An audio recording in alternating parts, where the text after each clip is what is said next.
Namaku Dewi, usia 31 tahun, seorang janda sejak 2 tahun lalu.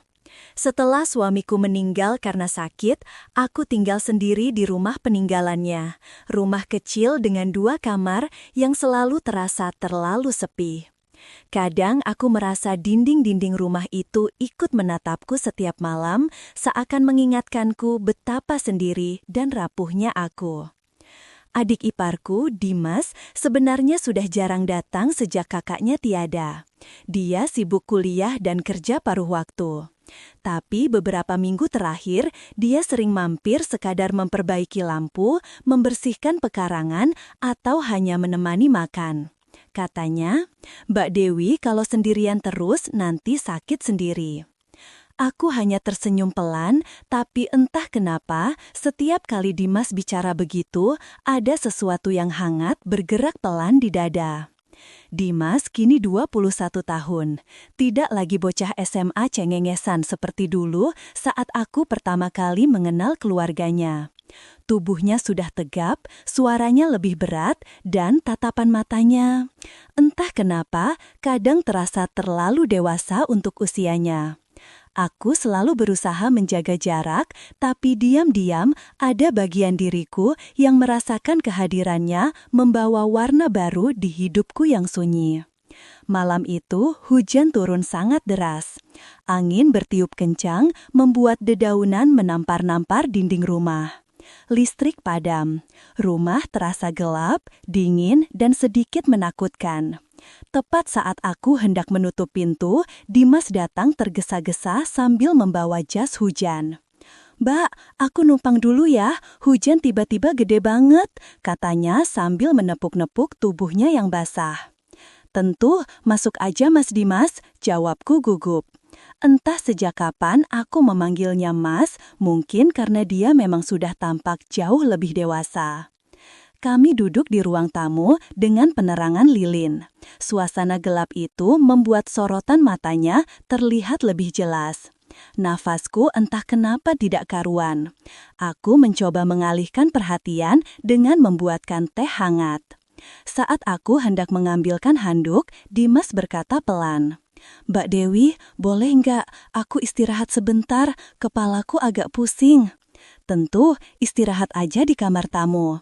Namun kamar tamu kebetulan bocor parah karena genteng rusak. Air menetes deras dari plafon.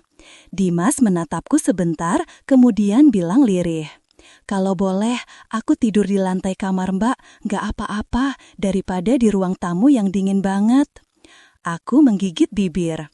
Ada denyut aneh di dada. Sebuah rasa yang seharusnya aku tolak, namun terasa terlalu lembut untuk diabaikan. Tapi aku tetap mencoba tegas. "Ya sudah, tapi kamu tidur di lantai ya?" Dia mengangguk. Kami masuk ke kamarku. Aku berbaring di kasur, Dimas membuka matras tipis di lantai. Hujan masih menghantam atap rumah, menambah suasana menjadi lebih sunyi dan hangat dalam keanehan. Aku membelakanginya, mencoba tidur. Tapi setelah lama, aku mendengar napasnya tidak beraturan. "Mas Dimas, kamu nggak apa-apa?" tanyaku tanpa menoleh. Suaranya pelan, serak. "Boleh aku naik ke kasur sebentar? Dingin banget, Mbak. Aku kaku semua." Aku terdiam, jantungku berdetak tak karuan. Perasaanku campur aduk, takut, canggung, tapi juga ada sesuatu yang tak bisa kudustakan. Akhirnya aku bergeser sedikit. "Naik aja, tapi kita tidur saling membelakangi." Dia naik perlahan. Kasur terasa lebih sempit. Kehadiran tubuhnya begitu dekat membuatku sulit bernapas. Hangatnya terasa di punggungku, hanya beberapa sentimeter. "Maaf Mbak Dewi." Suaranya rendah dan entah kenapa kalimat itu mengguncang seluruh tenangku. Malam itu, sesuatu berubah di antara kami. Ada jarak yang semakin mengecil. Ada rasa yang semakin besar. Dan aku tahu, ini baru permulaan. Aku pikir setelah Dimas naik ke kasur, semuanya akan kembali normal. Kami akan tidur membelakangi satu sama lain, membiarkan malam berlalu, lalu besok pagi pura-pura tidak terjadi apa-apa. Tapi ternyata tidak semudah itu. Awalnya memang kami sama-sama diam, hanya suara hujan deras dan gemuruh angin yang menggema.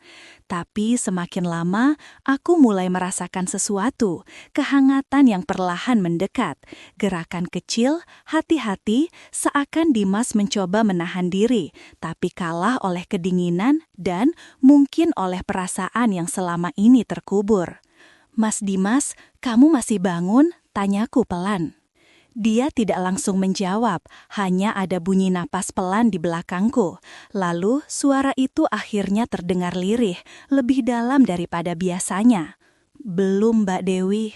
Aku menelan ludah, entah kenapa suaranya membuatku merinding halus. "Kamu kedinginan?" Pertanyaan bodoh, jelas dia kedinginan, tapi yang sebenarnya ingin kutanyakan adalah, kenapa kamu semakin mendekat?